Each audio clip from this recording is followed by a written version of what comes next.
All right, so horror films and thrillers always do well, and this is a perfect summer film.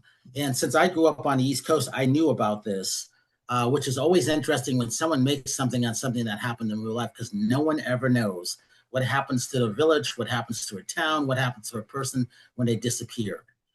What was most interesting for you too when it comes to putting this together and being in this? I think obviously using that we went into a lot of Native American lore on that, like the Wendigos and the shapeshifters. And because nobody knows what happened, we were able to take like certain freedoms and liberties and kind of make our own kind of original movie around that. Yeah, so we had a lot of fun doing our research and creating our own version of what happened. Yeah. And then, so for when I put this up, tell the audience who you are and everything about this movie. Go. Okay. I'm Grace Patterson. I am an actress in the film and a producer. Hi, I'm Britt Bankhead. I directed the film and I starred in the film and I helped produce the film. We So the basically, good thing. Oh, go ahead. Sorry. I was like, Sorry. it was just basically us. You know, the fun thing about this is it's not easy to make a film, whether you have money or not, whether it's Spielberg doing it or you guys doing it. The good thing is that the audience is so coming back. And I know because I'm in Charlotte, North Carolina right now, getting ready to head Cool. back to Los Angeles to see all the things. So when I went to the theater this weekend, they were going to see Young Washington, which I thought was great. And they were actually dressed up like that. I said, that's a good sign. So if I'm in Tennessee or Atlanta or even Georgia or Connecticut, where I'm from, I'm seeing things, even though I live in Los Angeles still.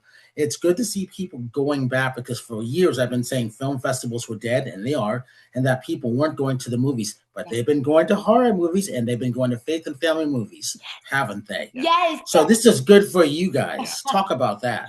I mean, we're really excited because, like you said, the box office has been dead, I think, since 2019 is what they said. So this is the best summer in 7 years that they've seen, especially for independent films with Obsession and Backrooms. And so we didn't plan it that way. I mean, we wrapped our film in basically December 2024, and it just kind of timed out. But we knew we wanted to do a theatrical release. So to see the box office is booming this summer for horror and independent movies has been so exciting for us. Yeah. And that's why you're so excited, Grace, isn't it? Yeah, I know. Talk about your character for the people who have no idea that this is coming, because it's interesting with all the stuff that we're getting ready to go into. As I tell people, November is 3 months away. Yeah. You know, time is ticking. And so when these movies are coming and going, I'm looking at art shows. I'm going to the library. I still go to the library and just look to see which books are there, which ones are banned. I like doing all of these things, which is weird. But then I get a chance to talk about what's going on cross country and around the world. And then when I see something like this, you never stop talking about films like this. Yeah. Oh, thank you. Do you want to tell about Dean? Yeah, Dean is like he's kind of a rougher guy. He's a rougher guy you would find. He's former military. I like to think of Dean as like very calm, cool, collected. He can fight, he can drive, he can shoot, but he is not exactly dad of the year. And when you throw him in a car with a 12-year-old, all of a sudden he's locked up and he's not so cool and he doesn't know anything. And I thought that was a very interesting part to play for him. Yeah. And then I play St. Clair, who's a rookie detective. Initially, they wanted her to be a more seasoned detective, but I play opposite of Miles Musenden, who plays our O'Shea, and he's very seasoned. So I thought it would be a fun dynamic if I was more green and he was the seasoned one. So it was fun to play off of that. Now talk about putting your producer's hats on, because that's always interesting. That's not easy to do, is it? Not. Oh, no. It was a lot of hard work putting the movie together because we didn't have other producers helping us. So the hiring process, finding the right crew, we did all the casting ourselves. But luckily we had a great team. We had a great stunt team. We had great people in our post-production. So it was a very big adventure. I'll say that. And then you throw SAG into the mix and then it's. Yeah, it was a union film. So that was hard too. So. Well, that's a good thing. So I am a Pequot Indian, so I know about this and I know about the things, whether it's the Aborigines in Australia. I've actually gone on a walkabout when I was last there in 1994. So I pay attention to these things. So anytime I see things like this, whether it's, that strange ranch out of, what is it, Skinner's Ranch or whatever it is, those things are fascinating to me, but people like this. Why do you two like things like this? Because you put this together, which is not easy. Yeah. I think it's good to do something like that that hasn't been done a million times, really. And I think finding something original to surprise the audience, to be like, hey, this is not just another film. This is a film with some new stuff in it. Yeah. New old stuff in Yeah. it. Yeah. We're both a big fan of horror movies. I grew up with the original It and all the Chucky movies, and Britt loves all the Halloween movies, more slasher vibes. But yeah, we really are passionate about horror and thriller movies. You know, the fun thing about those is I think back to, wow, I'm really old now because I did all the interviews for all of those films going back. Really? No way. That's Yes. so cool. I swear I thought Halloween was going to end when Jamie Lee Curtis came back. And I'm like, what? And then they did 3 more. I was like, what? She told us that was it when she came back. Then I think that was like 06 or 08. And I'm like, and I was there for the original Saws, and then they go to Saw 10. I'm like, this is it, the 10th anniversary we did over at Lionsgate. I'm like, more? So the good thing is, like, you never know when it's going to end. Just when you think it's going to end, it never ends. Never ends. Yeah. It's a reboot. Yeah, it can go on forever. Did you two know about the backstory behind this at all? The CROATOAN legend? Mm-hmm. Yeah, Britt learned about it in history class in like 5th grade. Yeah, and it's kind of always like been in the back of my mind where I'm like, how did a whole colony go missing? I don't know why. It's always just sat back there dormant. And then we were doing this script, and I thought we should do CROATOAN, because like if I don't know about it, then a lot of other people are not going to know about it either. I think it's going to be an interesting thing to do. Grace, you're so happy and so happy-go-lucky. How do you do a horror film and not smile? Because you make me laugh.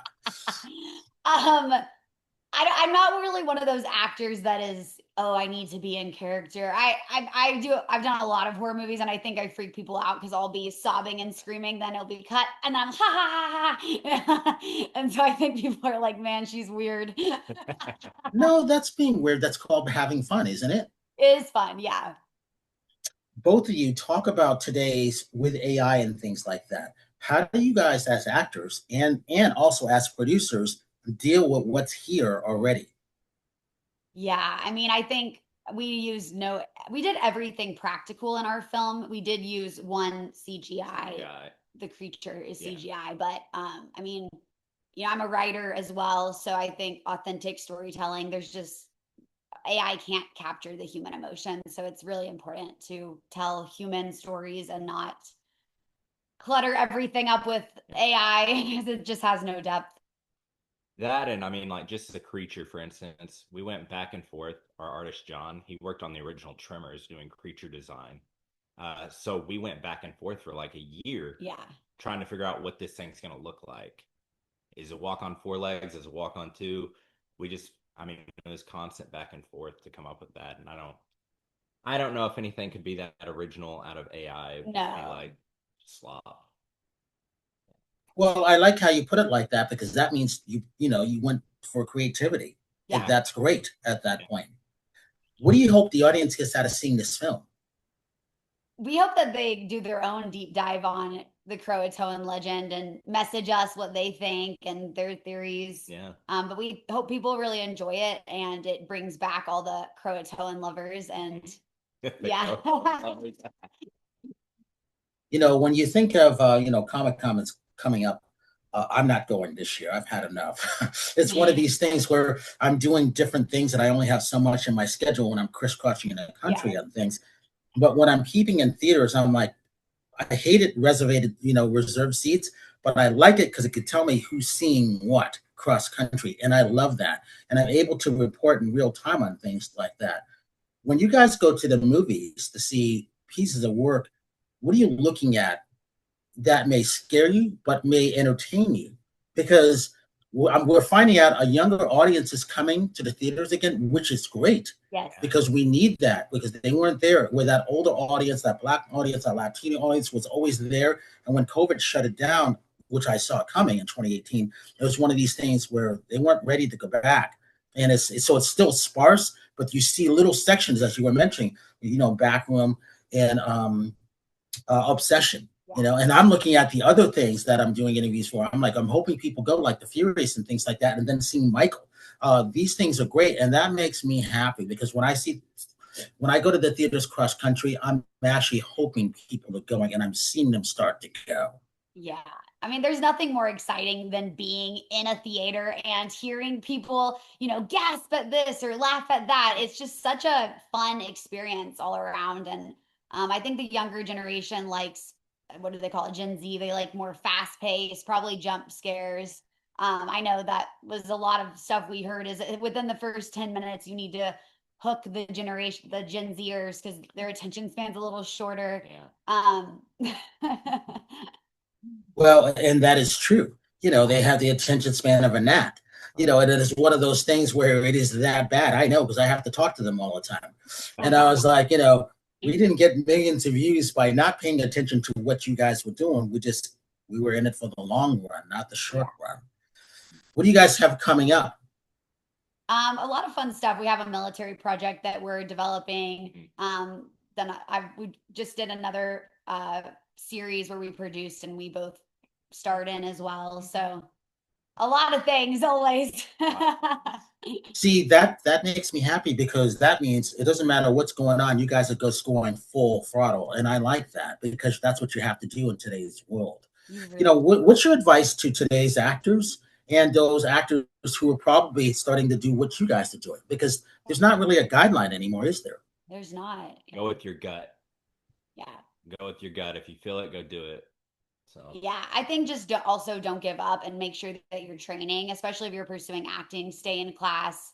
Don't be afraid to ask. Ask someone to mentor you. Ask someone for advice on your headshots. Ask for advice on your demo reel. I think you would be surprised who's willing to give you some feedback. Talk about how important casting is these days because I always say casting and location in my book are important because I know when I'm traveling across the country, I have my own router that I use. So I don't have to worry about, I don't have to worry about internet or anything like that, whether I'm in a hotel, because everything is spotty. So I get all kinds of things. But I'm also like, okay, who's right for this show? Who's right for this? And what films can I talk about when I'm talking about art or the toy industry or fitness and things like that? Those things everything blends together. So for us, it always blended. But for now, we see everybody doing things like that. Yeah.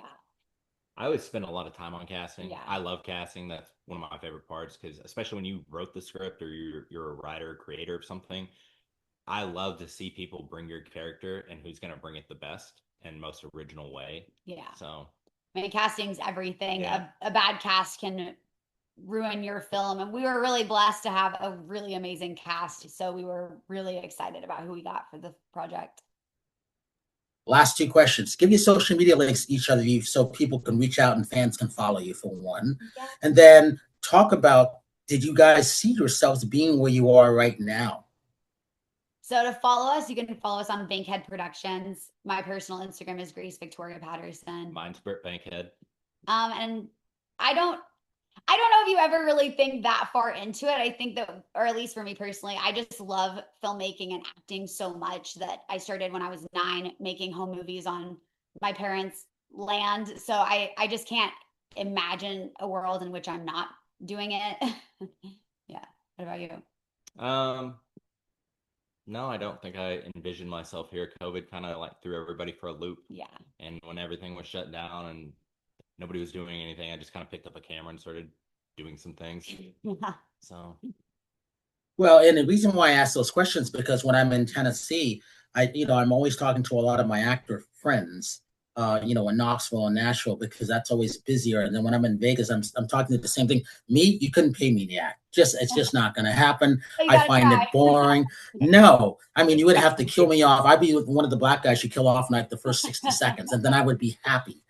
Because my job is to help promote because you guys put in a lot of hard work doing things and nothing makes me more happy than people going to see the work that you guys did to make it pay off. That's why I say that. Thank you. Thank you. Yeah. And thank you for watching the film and stuff too. Well, it's important because horror never goes out of style no matter what. And I learned that years ago because I'll tell you why. The third week of August used to be the dead week of the month for the year for everybody. And that's when they released all horror films. Now you can release horror on Easter and people will go to see it on Christmas. We know this because we did Bad Santa back in the days. We're like, they're going to release it then? And I just remember Billy Bob saying, why is this movie coming out now? And it was a hit. Right. So there is no bad time to release it. It's just a matter of how the marketing is going. And so congratulations to what you guys have done. You know, that's, to me, that's important because it's a lot of work to do, you know? Thank you so much. Yeah. Hats off to you guys. Thank you so much. And I will be spreading the word because I like something that was different when it came to this. That's why. Oh, thank you so much. That means so much to us. Hey, it's important. Keep up that work. Yeah, you too.